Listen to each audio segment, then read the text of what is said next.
नमस्कार। बड़ी खबर में आपका स्वागत है। इस समय की दो बड़ी खबरें हैं। पहली बड़ी खबर ये, वाराणसी में प्रधानमंत्री ने वहां पर लोक लुभावन महत्वाकांक्षी दो योजनाओं का उद्घाटन किया। पहली योजना अक्षय पात्र किचन और दूसरी योजना है थीम पार्क। और एक खबर जो दूसरी है वो है विदेश से। ब्रिटेन के प्रधानमंत्री बोरिस जॉनसन ने इस्तीफा दे दिया। अब इसका भारत से कनेक्शन है। जिस तरीके से उद्धव सरकार गिरी, बगावत हुई, ठीक वही हालात बने ब्रिटेन में और प्रधानमंत्री को अंततः इस्तीफा देना पड़ा। इस्तीफे की पुष्टि वहां की जो मीडिया है स्काई न्यूज ने दी है। 41 मंत्रियों ने इस्तीफे दिए। शुरुआत 2 मंत्रियों से हुई और धीरे धीरे 41 मंत्री बगावत करके चले गए। वाराणसी आज गदगद है। अपने प्रधानमंत्री ही नहीं बल्कि अपने लोकसभा सदस्य माननीय कहते हैं वहां के लोग हर शब्द में नरेंद्र मोदी जी। तो वाराणसी आज गदगद है, हर्षोल्लित, क्योंकि उसके जीवन में एक नई ऊर्जा का संचार हो रहा है। वाराणसी तेजी से बदल रहा है। वाराणसी का कायाकल्प हो रहा है। आज ये प्रधानमंत्री 1800 करोड़ की योजनाओं का लोकार्पण और शिलान्यास कर रहे हैं। अत्यंत महत्वपूर्ण है। और जैसा मैंने प्रारंभ में जिक्र किया कि जो सबसे बड़ी योजना है अक्षय पात्र किचन। आप जिज्ञासु होंगे ये क्या है अक्षय पात्र किचन। अक्षय पात्र किचन में मशीनों से खाना पकाया जाता है। मशीन से रोटियां बनती हैं। एक बार में 25,000 रोटियां सेकती हैं। 1600 लीटर दाल एक विशाल कढ़ाई में बनती है। और आने वाले समय में 25,000 रोटियों का रिकॉर्ड 1 लाख में परिवर्तित हो जाएगा। और यहीं से जो भोजन है वो मिड डे स्कूलों में भेजा जाएगा। प्रारंभ में सेवापुरी ब्लॉक के 143 स्कूलों को लिया गया है जहां पर यह खाना होगा। मतलब खाना शुद्ध होगा, स्वादिष्ट होगा, ताजा होगा और हर दृश्य से पौष्टिक भी होगा। हर बार एक ही शिकायत आती है मिड डे मील में। कभी कभी हमारे डीएम साहब भी जाते हैं, चेखा करते हैं। लेकिन सच बात तो ये है कि ये जो योजना वाराणसी में लागू हुई है, इस योजना से पौष्टिक आहार मिलेगा। प्रधानमंत्री ने इस रसोई में बाकायदे भोजन को चखा और साथ में बच्चों से संवाद भी किया, क्योंकि ये अपने आप में एक अनूठी योजना है। हालांकि सपा सरकार में भी इस तरीके की एक योजना शुरू हुई थी लेकिन वो रुक गई। और दूसरी योजना जो वाराणसी के लिए आज है वो है थीम पार्क की, जिसमें वृद्ध और जो निराश्रित बच्चे हैं वो रहेंगे। 55 कमरे बनाए गए हैं और उनमें इन सब के रहने की व्यवस्था की गई है। एक पूरा जो ये परिसर है थीम पार्क का, हालांकि इसकी शुरुआत बहुत पहले हो गई थी लेकिन धन की कमी के कारण ये थीम पार्क अधर में पड़ा हुआ था।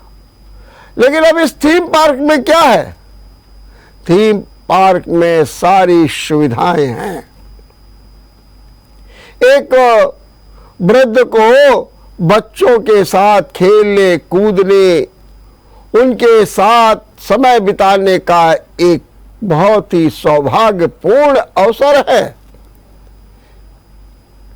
वहां पर संगीत भी है, वहां पर संचार व्यवस्थाएं भी हैं, वहां पर किचन भी है, और वहां पर जो माताएं हैं वो बच्चों को पूरी तरीके से ऐसे रखती है जैसे कि घरों में माताएं रहती, लोरियां तक सुनाती हैं, लोरियां भी सुनाती हैं। 10 साल से कम बच्चों को वहां पर रखा जाता है और उनकी सेवा की जाती है।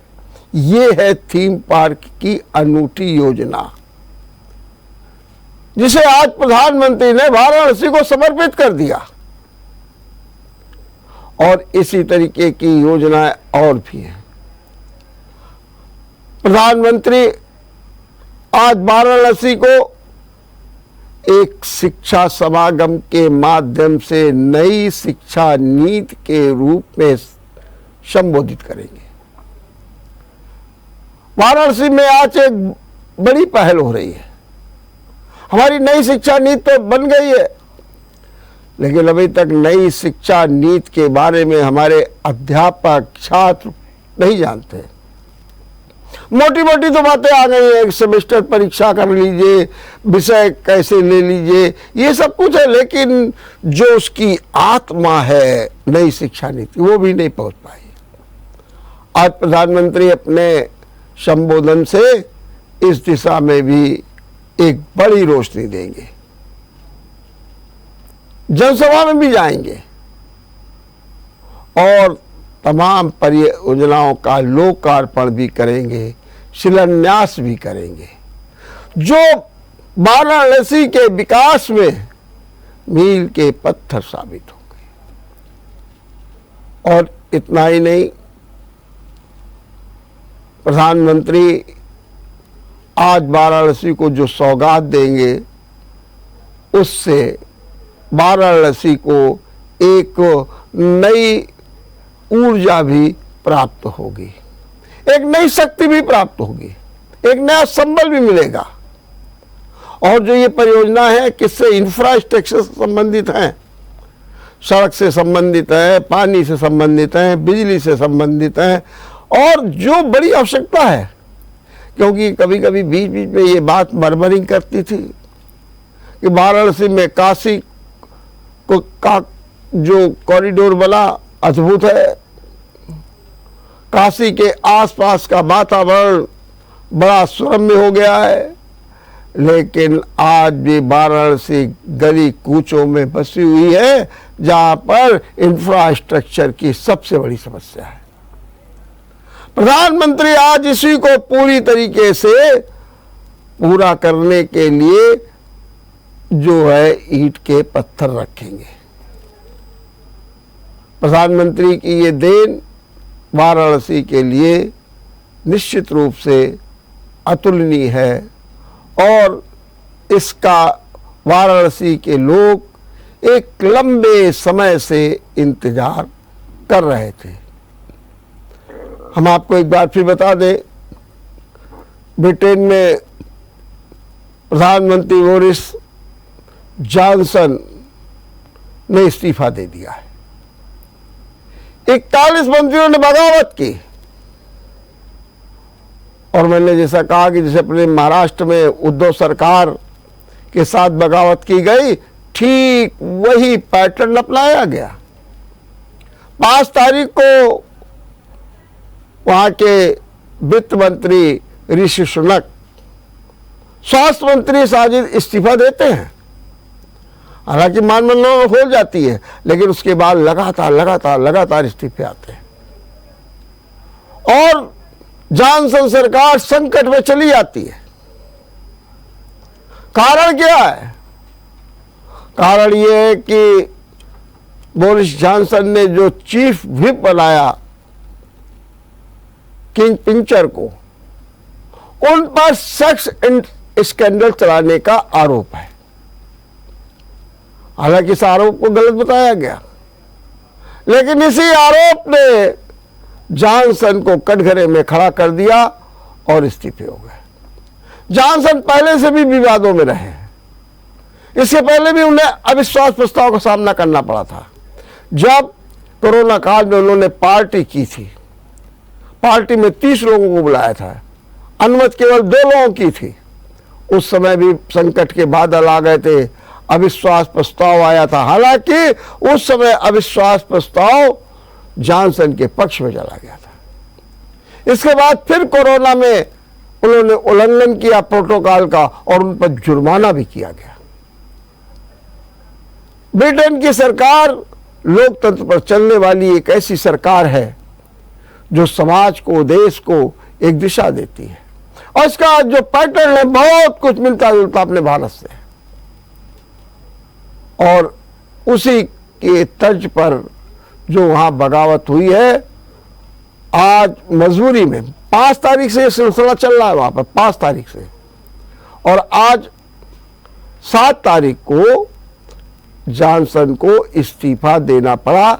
ये अभी अभी की खबर है और ब्रिटिश मीडिया स्काई न्यूज़ ने इसकी पुष्टि की है। हम यहाँ लेते हैं एक छोटा सा ब्रेक। ब्रेक के बाद आपका एक बार फिर स्वागत है। अपने देश में भी बड़े अजब गजब के लोग हैं, जानते हैं, कहते हैं मेरी जान को खतरा है, मेरे परिवार को खतरा है, लेकिन हरकतें करने में बाज नहीं आते। ये भी अद्भुत बात है। अब ये पता नहीं उनका प्रोफेशनलशिप है, उनका इवेंट मैनेजमेंट है, या उनका दिखावा है, या उनको सुर्खियों में रहने की ऐसी तरीके की आदत है, क्या है ये समझ में नहीं आता। रोना भी रोया जाता है, लेकिन हरकत भी की जाती है। मां काली के पोस्टर को लेकर के विवाद छिड़ा हुआ था। कई राज्यों में मुकदमे हो गए हैं। बंगाल की राजनीति गर्मा गई है, सब कुछ चल रहा है। ममता बनर्जी को आज ये कहना पड़ा महुआ मोइत्रा से कि भाई जन भावनाओं का भी ख्याल रखना चाहिए। हालात ये हो गए हैं, लेकिन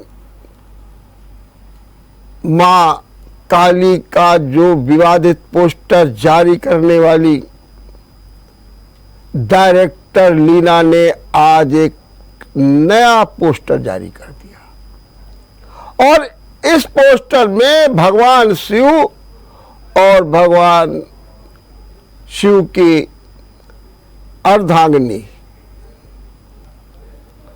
मां पार्वती को सिगरेट पीते दिखाया गया है। कल के मां काली के पोस्टर में सिगरेट पीते हुए दिखाया गया, आज भगवान शिव और मां पार्वती के जो चित्र हैं उनमें भी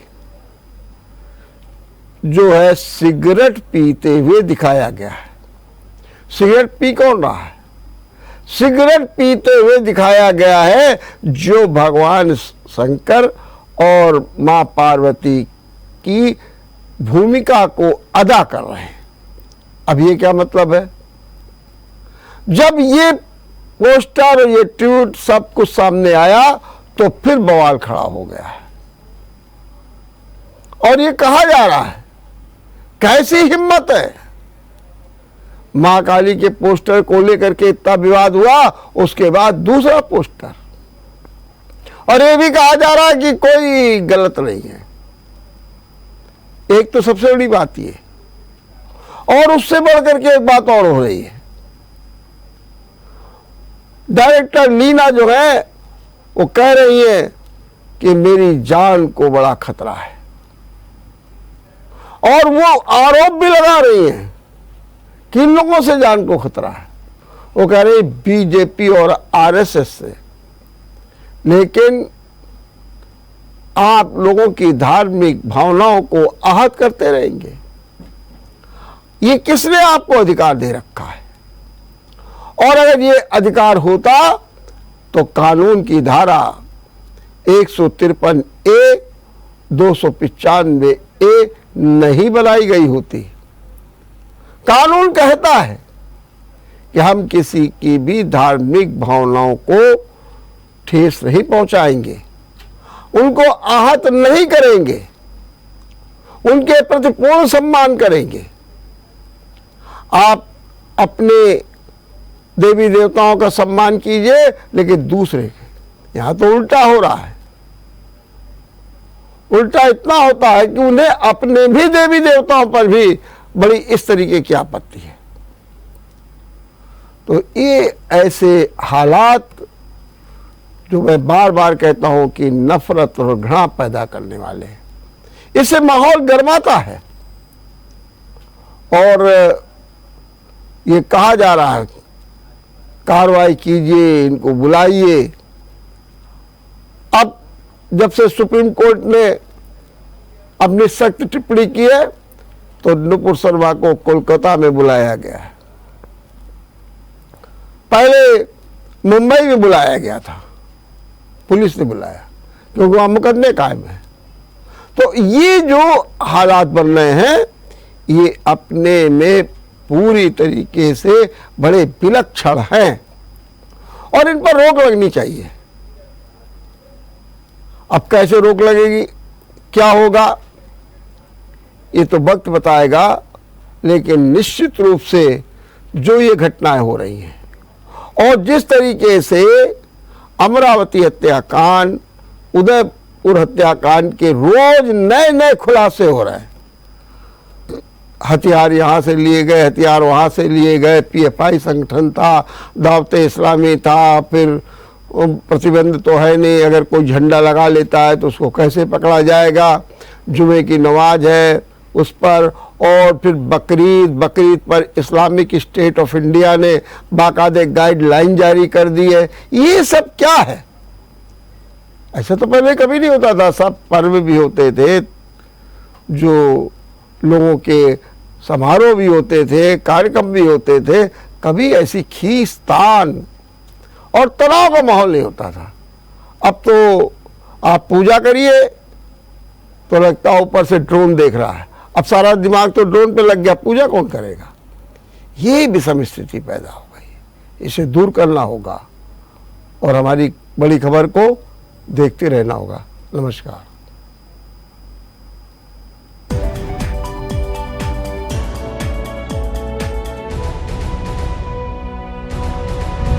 अगर आपको हमारा वीडियो पसंद आया हो तो हमें लाइक करें, सब्सक्राइब करें और ज्यादा से ज्यादा शेयर करें। और हाँ, बेल आइकॉन दबाना ना भूलें ताकि हर खबर का अपडेट आप तक पहुंचे तुरंत। आप हमें इंस्टा, ट्विटर और फेसबुक पर भी फॉलो कर सकते हैं। हमारी आईडी है @JMT News Flash।